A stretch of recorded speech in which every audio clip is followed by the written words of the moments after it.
ती मणी हा विचार, शंकर महाराज काय हा प्रकार, स्वभानुभव घ्या खुला दरबार, दूर राहून ते काय कळणार, भक्ती केली भक्तानी जैसी, कृपा करतात बाबा ही तैसी, गुरु भक्ती ती व्यर्थ न जाणार, दूर राहून ते नाही कळणार. करिता बाबा मदिरा धूम्रपान, शोधिले त्यांचे लोकांनी कारण,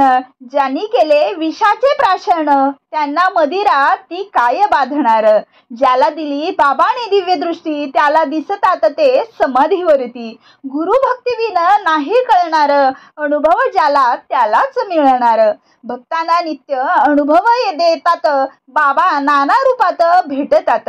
श्रद्धा भक्तीविना नाही कळणार, दूर राहून ते नाही कळणार. मागावे काय आम्ही सद्गुरूंना, सर्व ठावे ते माझ्या शंकराला, गुरु भक्ताच्या गुरुचरणी भार, बाबा घेतील त्याचा कैवार.